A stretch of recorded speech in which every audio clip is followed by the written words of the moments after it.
Queridos, a graça e a paz do nosso Deus esteja sobre todo aquele que confessou o seu glorioso nome. Vamos abrir essa noite o livro do Êxodo, como temos visto, graças a Deus, em sequência, pausadamente. E hoje nós vamos partir para o final do capítulo 4, essa grande preparação de tudo que aconteceu na vida de Moisés, desde criança até a subida ao trono, junto com a corte, depois a sua queda no deserto. E aqui vamos caminhando para o final, depois do grande encontro que ele teve com o Senhor. Capítulo 4 de Êxodo, dos versículos 27 até o 31.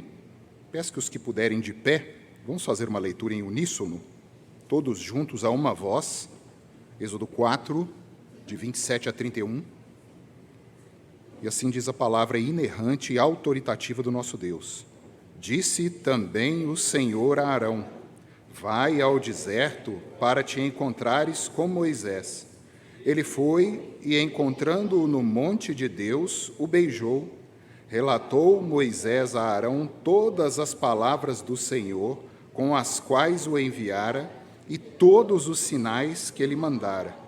Então se foram Moisés e Arão, e ajuntaram todos os anciãos dos filhos de Israel. Arão falou todas as palavras que o Senhor tinha dito a Moisés, e este fez os sinais à vista do povo. E o povo creu, e tendo ouvido que o Senhor havia visitado os filhos de Israel, e lhes vira a aflição, inclinaram-se e o adoraram. Amém. Vamos orar, queridos, mais uma vez. Senhor, a Tua palavra está aberta, Pai. Poucos versículos, mas que valor, Deus, que valor. Aqui nós vemos os germens da Tua igreja, povo que Paulo chamou de igreja quando disse que Moisés atravessou com a sua igreja pelo deserto. Essa assembleia que o Senhor vem aqui constituindo e derrubando potestades, principados, porque o Teu decreto, ele não tem como ser parado, Deus. Nos ajuda a entender isso, Pai. Nos ajuda a descansar sobre essa Tua soberania que um servo Teu diz que é o nosso travesseiro. Andamos tão aflitos, tão cansados, Pai, por tentarmos manejar, por tentarmos ter o controle daquilo que nunca poderíamos ter, que é a nossa vida. Nos ajuda a crer, como esse povo creu, e nos entregar em confiança ao Senhor. E é em nome do Teu Cristo, Deus, que nós oramos, pedindo que nos fale, Pai, nessa noite, de forma simples, pedindo que nos fale de forma direta, pela Tua palavra, e que eu, um mero pecador, servo do Senhor, seja simples instrumento para isso. E é em nome de Cristo que nós oramos, pedindo perdão pelos nossos pecados. Amém. A igreja pode se sentar?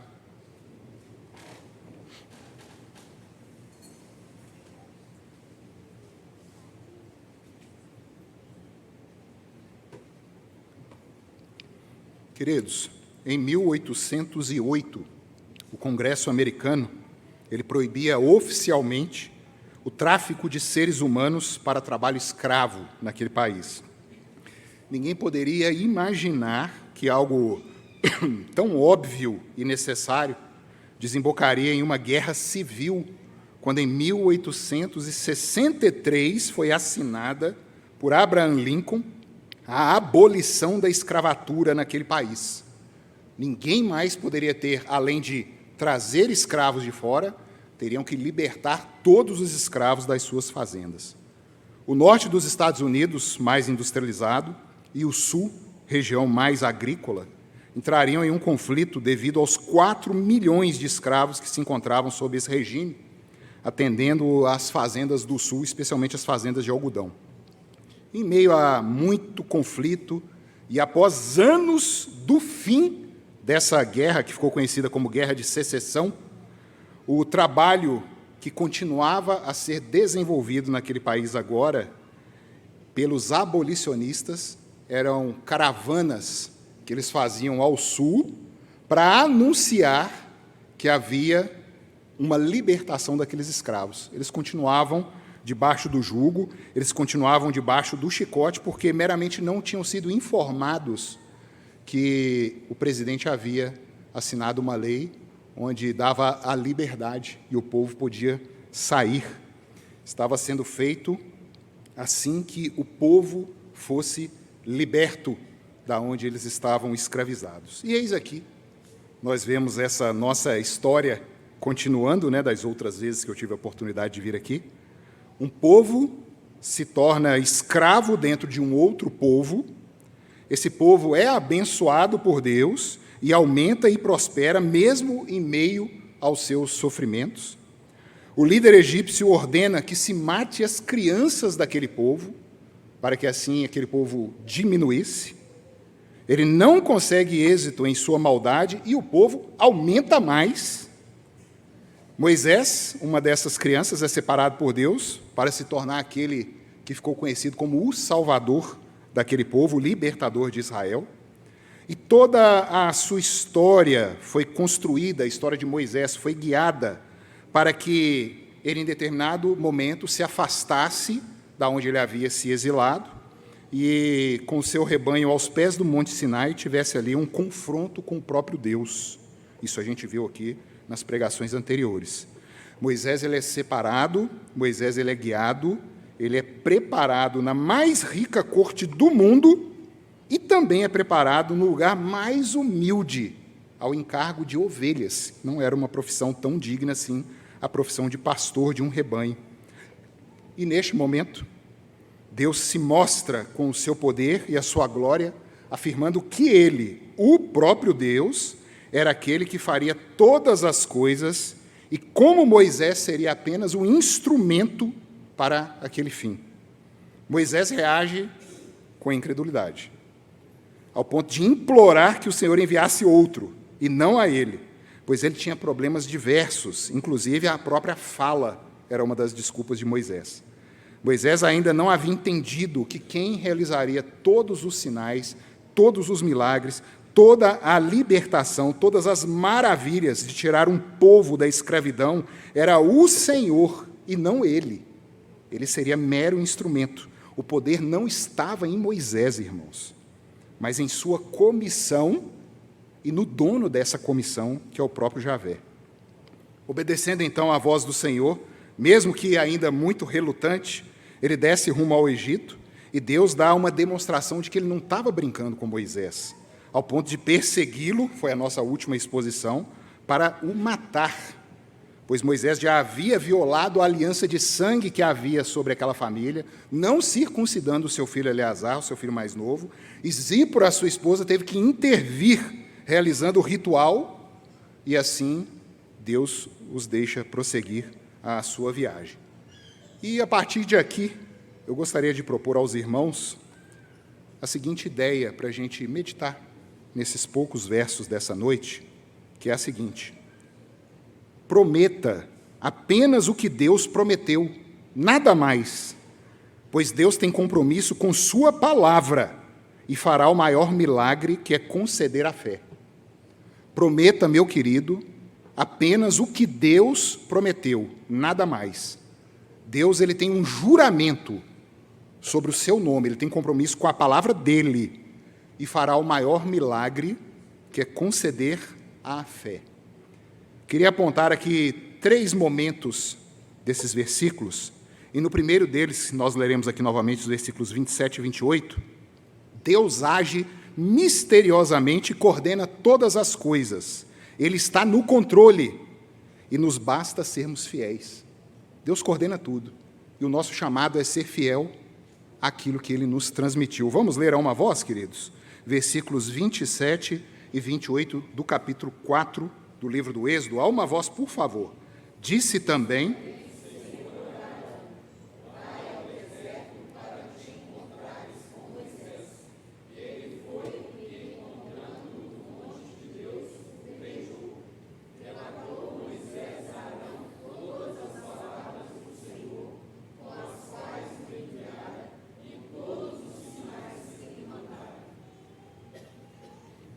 Queridos, o mesmo Deus que separou Moisés e cada um que está aqui conosco essa noite, esse mesmo Deus que diz que faz conhecidas todas as coisas antes que elas mesmas tenham acontecido, e que falou pela boca do profeta Isaías o seguinte: guiarei os cegos por um caminho que não conhecem, fá-los-ei andar por veredas desconhecidas, tornarei em trevas as trevas em luz perante eles, e os caminhos escabrosos planos. Estas coisas lhes farei e jamais os desampararei. Está no livro do profeta Isaías, capítulo 42, 16.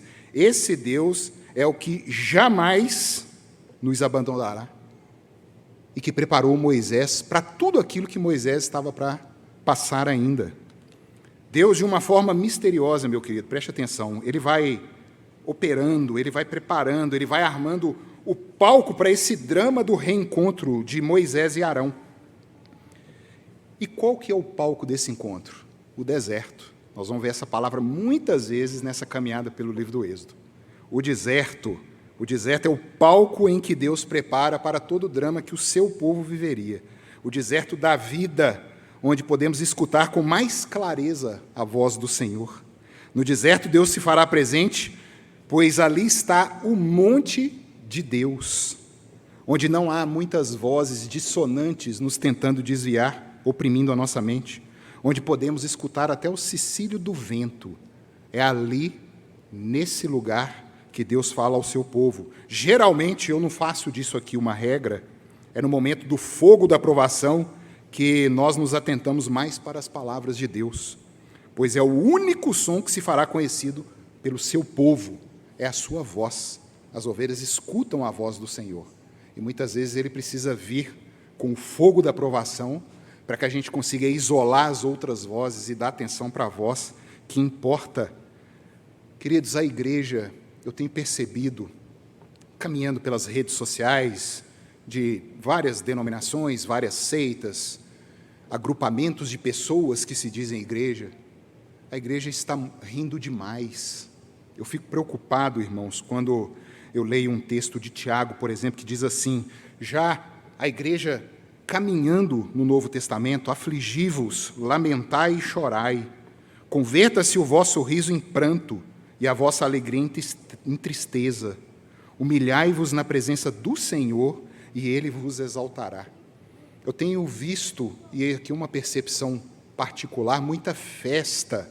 Eu não estou dizendo pampulha, eu digo o povo dito de Deus de forma geral. Muita estética, muita plástica, muita cor, muita luz, muito som. E isso tem atrapalhado o povo de Deus ouvir a sua palavra. A gente tem visto nos púlpitos ultimamente animadores de palco. Isso tem sido falado e isso é grave.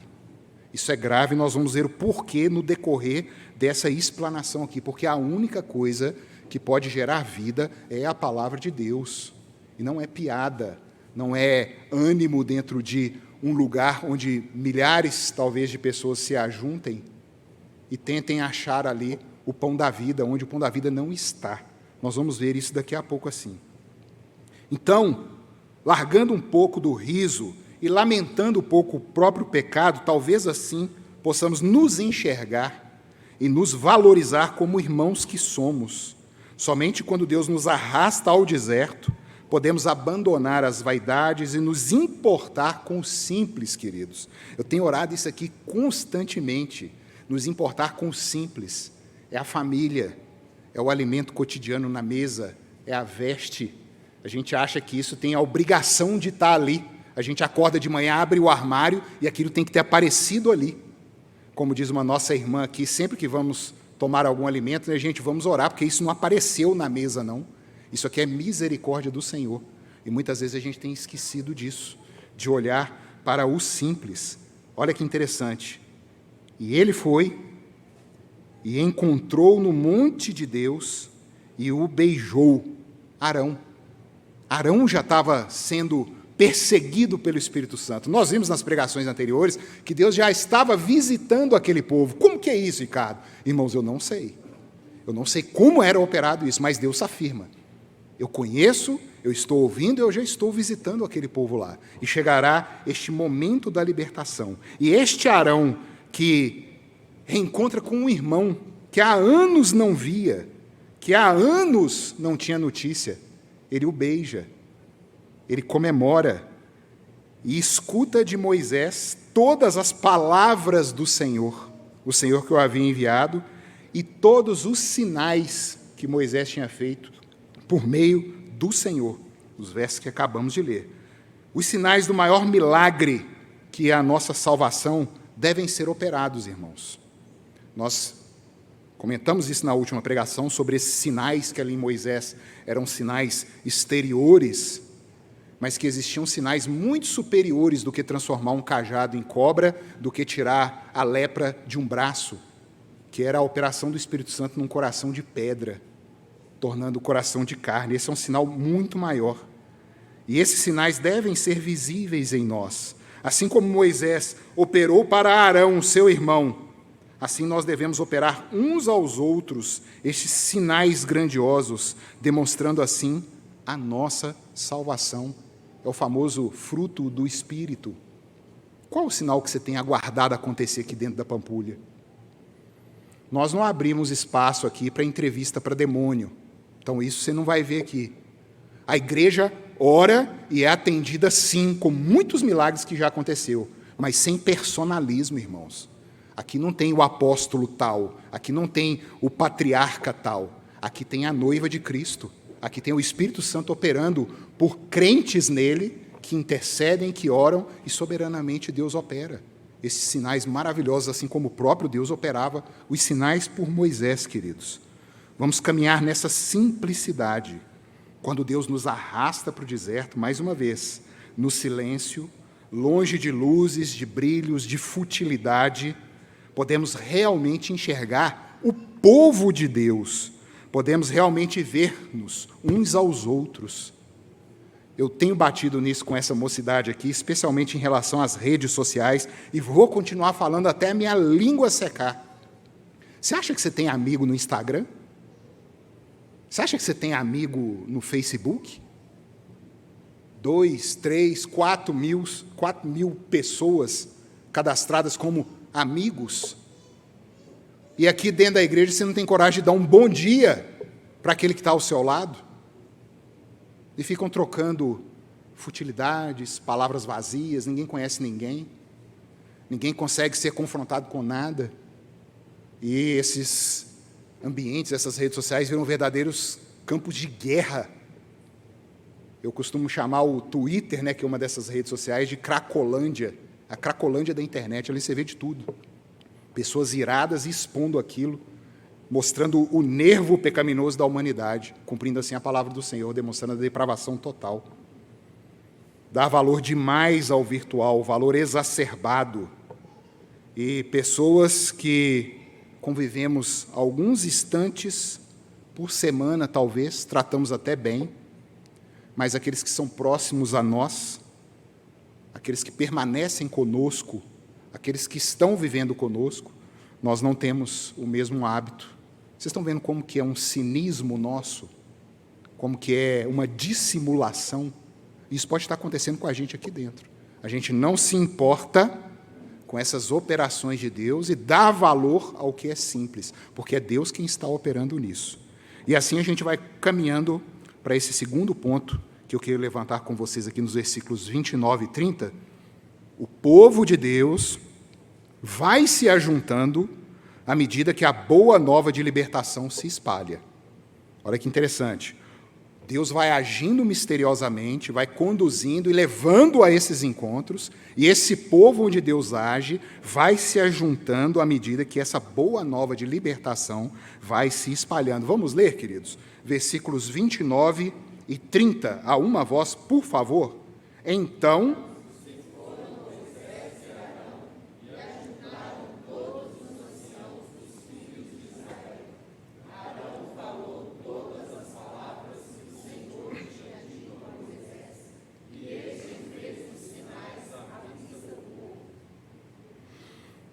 depois do encontro, depois das recordações, depois do abraço, do beijo, eu imagino ali a emoção, né, do reencontro.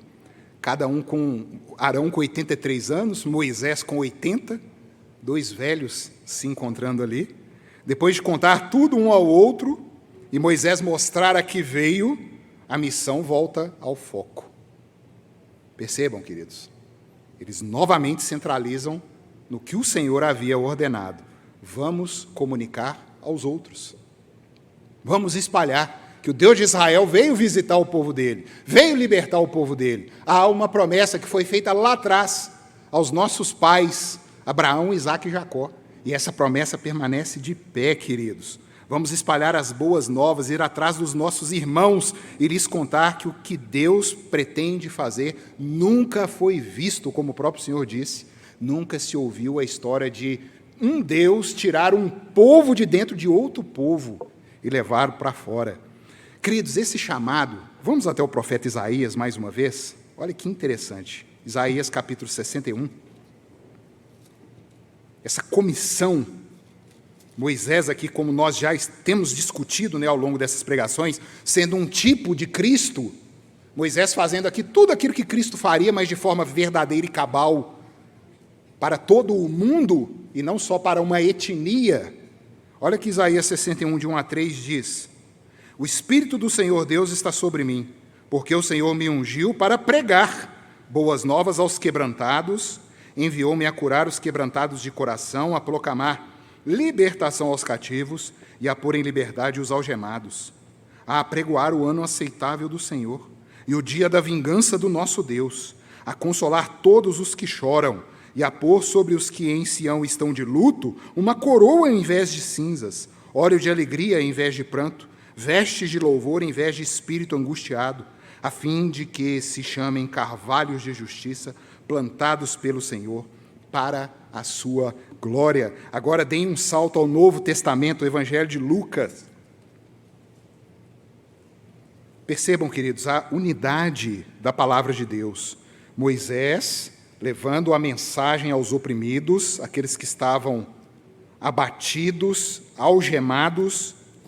Isaías anuncia uma salvação, e como na completude da revelação, isso termina no nosso Senhor Jesus Cristo. Lucas 4, 16 até 21. Há uma voz, queridos. Lucas 4, 16 até 21. O mesmo anúncio. Irmãos, preste atenção. 1450 anos em Moisés. Isaías em torno de 850 anos. Agora, em Cristo, a mesma mensagem. O que nós devemos fazer. 4 de Lucas, 16 a 21. Há uma voz. Indo...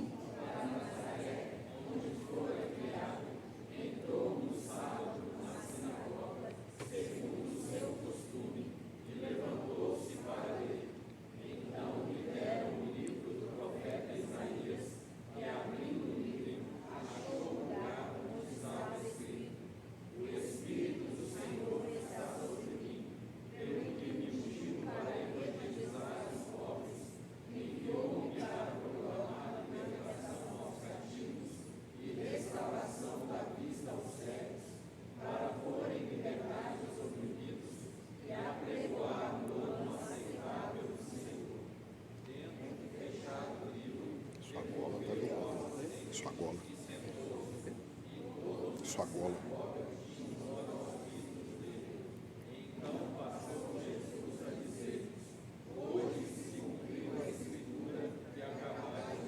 Até aqui, queridos, Moisés figurava o ungido do Senhor, foi ao cárcere egípcio anunciar a libertação.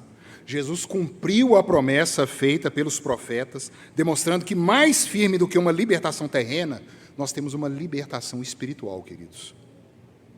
Nós temos hoje um direito, como João diz, direito de sermos feitos filhos de Deus, não porque haja algo bom em você, mas porque Jesus fez uma promessa e Ele cumpriu essa promessa. E hoje nós somos chamados, como corpo desse Cristo, a continuar essa obra, anunciando a mesma libertação. Amado, você tem cumprido esse papel? É algo muito grandioso para a gente, domingo a domingo, estar se reunindo, cantando, orando, mas durante a semana você vive uma vida como se o povo de Deus, como se a igreja não existisse. Você chama os outros a esse ajuntamento, como Moisés e Arão ali, naquele momento de alegria, falaram, nós temos que ir, nós temos que chamar os outros. Há a libertação deste mundo mau, há a libertação para este povo que são os nossos irmãos. Vocês têm contado as obras e as promessas desse Deus, queridos. Alguns textos nos envergonham a mim, de tratar às vezes como coisa de só menos, coisa corriqueira, como que tem que acontecer porque tem que acontecer. Mas Deus nos deu esse privilégio. E percebam aqui, a comunidade começa a se formar, o Kahal de Deus, a igreja. Moisés e Arão foram e ajuntaram todos os anciãos dos filhos de Israel. Queridos, por mais que o mundo, por mais que a pós-modernidade tente colocar no coração de cada um que não existe mais hierarquia, que nós estamos numa isonomia cósmica e todos têm a mesma responsabilidade, todos têm os mesmos encargos, isso é mentira. E vai continuar sendo mentira até o fim. Existe uma liderança dentro da igreja. Existe um povo, deste povo, que é levantado pelo próprio povo em eleição, como nós tivemos aqui. E aonde Moisés foi depois que Arão chegou? Moisés foi na liderança, Moisés foi nos anciãos. A liderança antes abatida, desanimada, com a escravidão, essa liderança recebe a notícia por parte de Arão que Javé havia se lembrado deles, o povo. E era a partir dali, desse germen, desses anciãos, os experimentados, não quer dizer somente idade aqui não, é aqueles que tinham um destaque no meio do povo. Era por meio desse que a organização daquela nação chamada Israel sairia de dentro do Egito. Ele, com fidelidade, conta o que ouviu da parte de Deus e os sinais que viu sendo operados. Arão ali estava sendo boca de Moisés, que era o próprio Deus para Arão, como nós vimos aqui na pregação passada. Essa é a operação ordinária, queridos. Não há o que inventar. A gente vê muitas vezes pragmatismo, estratégias, táticas, nada contra a estratégia em si, mas no momento em que essa estratégia proposta toma o lugar daquilo que salva, já não funciona mais. Já deixou de ser igreja, virou um clube. Já não tem mais a palavra do Senhor para salvar a vida. Virou nada. E sendo fiéis e simples, irmãos, vemos acontecer o que nenhum outro pode operar, que é a fé. Olha o versículo 30 aí, fechando essa perícope nossa. Somente a pregação fiel promove fé verdadeira. O pastor Dercy, hoje de manhã, ele tratou aqui sobre alguns aspectos da palavra fé. E realmente a gente pode dar crédito a alguma coisa ou a outra, mas aquilo ali não é a fé para a salvação, como os nossos símbolos de fé tratam. Existe a fé verdadeira que só pode ser operada pela boca do Senhor. Vamos ler o versículo 31 a voz? Versículo 31, perdão. E o povo creu.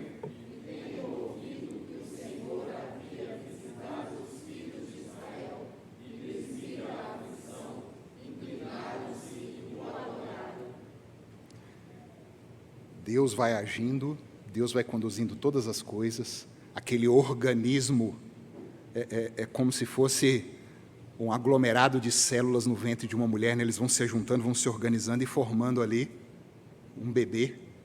E vai chegar o momento desse parto, que é a saída do Egito. E Deus conduzindo esse novo povo pelo deserto.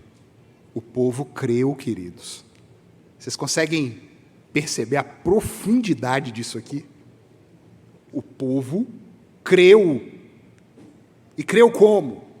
Ouvindo as palavras do Senhor, e que o Senhor os havia visitado e visto o seu sofrimento. Eles ouviram a promessa, eles ouviram a aliança. O que mais nós podemos querer dar, além do bocado do pão que desceu do céu para aqueles que estão famintos, queridos? Não há o que se coloque no lugar. Apenas a pregação fiel pode dobrar os joelhos rígidos de pecadores e os fazer curvar-se, como aconteceu aqui. Olha o finalzinho do versículo. Inclinaram-se e o adoraram. Meus irmãos, preste atenção. A fé vem pela pregação e a pregação pela palavra de Cristo. Acontece com cada um aqui hoje, quando prega fielmente o assim diz o Senhor e abre a Bíblia para falar com fidelidade, acontece exatamente aquilo que estava acontecendo aqui com Arão e Moisés. Arão estava falando o que Moisés havia contado, e Moisés era a boca do próprio Deus para Arão comunicar àquele povo os milagres que o Senhor tinha operado, os grandes sinais e aquilo que estava por acontecer. A fé vem pela pregação, e a pregação pela palavra de Cristo, queridos. Quando observamos esse mundo mau em que nos encontramos, e as diversas vozes que a gente tem comentado aqui, não serão filosofias, não serão escolas das psicologias, teorias materialistas, não será nenhum recurso dessa terra que conseguirá fazer com que ossos secos venham à vida. Aqui nós temos a figura do profeta Ezequiel, capítulo 37, depois leia na sua casa. Deus leva o profeta diante de um vale com ossos sequíssimos. Vira para Ezequiel e fala assim: Ezequiel, acaso esses ossos podem voltar à vida? Eu imagino um aperto de Ezequiel, né? Ele olha assim, aí ele tem uma saída muito boa, né? Senhor, tu sabes. Ele não fala nem sim nem não. Aí o Senhor vira para Ezequiel e fala o quê? Ezequiel, começa a dançar aí, veste de chapulim, e começa a cantar para esse povo, animar um pouco para esses ossos viverem? Não. Profetiza, ó profeta, assim diz o Senhor, ossos secos. E assim começou barulho de osso com osso, arrastando, juntando, se colocando de pé, e fala que ainda não havia neles fôlego. E Deus fala: continua, profeta, fala, assim diz o Senhor. E assim o profeta fez, e o Espírito entrou naquele exército muito grande, e é falado ali que aquele é o povo de Deus. E é só mediante profecia é que esse povo vai voltar à vida, irmãos. E há uma esperança tão gloriosa que isso acontece no nosso meio, com o simples, com aquilo que é o básico, sem show, sem escândalo, sem gritaria, sem tirar a atenção do foco, que é o Filho de Deus, crucificado, morto e ressuscitado. Essa é a esperança da Escritura, nada mais. Não é um grupo de louvor que vai converter ninguém, não é a eloquência de um pregador que vai trazer vida. Nem eloquência Moisés tinha, ele tinha problema na fala. Não é um almoço comunitário. É muito gostoso, a gente às vezes chama um amigo, vamos lá na igreja, tem um pessoal muito bacana lá, a gente tem um almoço, tem um lanche depois do culto. Queridos, muito bom, problema algum. Mas não é isso que traz vida. Ele precisa escutar: arrependei-vos, pois o reino de Deus está próximo. Isso é o que vai trazer vida, a palavra de Deus, como diz o autor aos Hebreus, capítulo 4, 12 e 13, falando: porque a palavra de Deus é viva e eficaz, e mais cortante do que qualquer espada de 2 gumes, e penetra até o ponto de dividir alma e espírito, juntas e medulas, e é apta para discernir os pensamentos e propósitos do coração. E não há criatura que não seja manifesta na sua presença. Pelo contrário, todas as coisas estão descobertas e patentes aos olhos daquele a quem temos de prestar contas, queridos. Esse é o nosso Deus.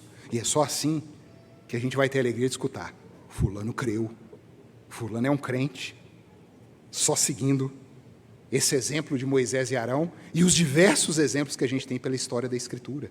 É assim que funciona, irmãos. Simples, objetivo e direto.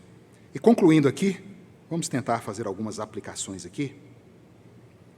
Cada um, em sua área profissional, na escola, naquilo que gosta, vai desenvolver, sim, argumentações, defesas, apologéticas, mas no fim, presta atenção, no fim, não ponha confiança nisso. Use isso como instrumento. Quando você está almoçando, você está usando um garfo, mas não é o garfo que te alimenta, ele é só um instrumento. É exatamente isso aqui. Argumentações, apologéticas, defesas são instrumentos como um veículo para se levar a palavra de Deus, o Evangelho. No fim, a transmissão de geração em geração, e que anuncia a promessa de Yahvé, que anuncia a aliança, que anuncia que Deus tem um povo eleito, um povo que Ele amou antes da fundação do mundo, é que vai ser cumprida. Miraculosamente, os que são de Deus virão. O que dá a vida é novamente, arrependei-vos, pois o reino é próximo. Em segundo lugar, creia na igreja, meu querido. Eu não posso afirmar levianamente, mas me parece que nunca houve um tempo, por causa da tecnologia que hoje tanto facilita assim, né, as mídias, YouTube, TVs, rádios, nunca houve um tempo em que a noiva de Cristo foi tão vilipendiada, foi tão maltratada e tão ofendida como esse tempo agora. Creia que Deus coordena um povo e estabelece uma liderança para guiar este povo. Moisés articulou a liderança e durante toda a história será assim, queridos. Jesus, ele tinha 12 mais próximo dele. Ele tinha outros satélites ao redor disso e assim ia aumentando. Na própria história do Êxodo, nós vamos ver isso, capitães de 10, de 50, de 100, essa organização é necessária. Mas nós vivemos num mundo, como eu comentei aqui, né, onde a teoria materialista histórica dialética domina e, novamente, se despreza a noiva de Cristo, a ponto de achar que em casa, assistindo uma televisão, você está prestando culto. Queridos, por favor, qualquer desvio daquilo que foi instituído por Deus para a noiva do seu filho, que é a igreja, e tudo o que é realizado aqui dentro, qualquer desvio que aconteça nisso, Paulo chama de culto prestado a demônios. Você já pensou que você pode estar cultuando um ídolo e atrás de cada ídolo há um demônio operando? Isso é muito sério. Creia na igreja. Creia que a noiva está presente, ela tem um noivo que cuida dela, o Espírito Santo opera no nosso meio e está decretada as bênçãos que Deus tem para o seu povo no meio dessa igreja. E as portas do inferno não prevalecerão contra ela, assim como o Egito não prevaleceu sobre aquele povo que estava saindo do meio dele. E por último, e talvez mais sério ainda, aqui nessa noite, vá pensando isso no retorno para sua casa, vá ruminando. Você já se inclinou e adorou?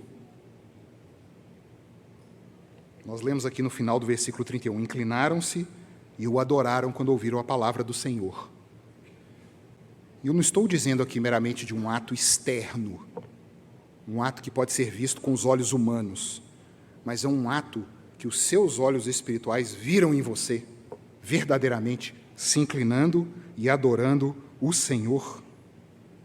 Ou você ainda está cheio de certezas, de vontades, cheio de maquinações, e aqui no culto, no ajuntamento do Senhor, é apenas um programa de domingo que a gente vai fazer. A mensagem que Moisés ia levar para Faraó, e nós vamos ver isso, se Deus quiser, é Deus virando para Faraó e falando assim: deixa meu povo ir, para que me cultuem. Mais nada. Faraó não tinha por quê, como, quando, não interessa. Yahvé está ordenando: deixa meu povo ir para que me celebre uma festa no deserto. Você faz parte dessa festa, querido? Você foi resgatado do Egito do pecado? Ou você ainda está como aqueles muitos que, por causa da incredulidade, de acordo com o mesmo autor aos Hebreus, no capítulo 3 e 4, diz que eles pereceram porque não creram. Saíram só no oba-oba, só porque tem um cafezinho bom, só porque tem um almoço, só porque tem agora uma climatização, graças a Deus. Qual é a motivação da sua presença aqui essa noite? Depois de uma palavra dessa, você tem a escolha: se inclinar e adorar a Deus, entregando a sua vida e confessando o Senhor e o consumador da fé, ou continuar ainda duro, até aquele dia em que Cristo mesmo diz que vai quebrar os joelhos daqueles que não quiserem se dobrar com cetro de ferro, o dia do grande juízo. Existe libertação, queridos. Assim como aqueles escravos nos Estados Unidos precisavam do anúncio, nós somos chamados a anunciar aí fora. Eles precisam saber: há libertação no Deus de Israel. E Deus tem trazido gentios para o meio desse povo grande Israel espiritual. Vamos ficar de pé e vamos orar, irmãos?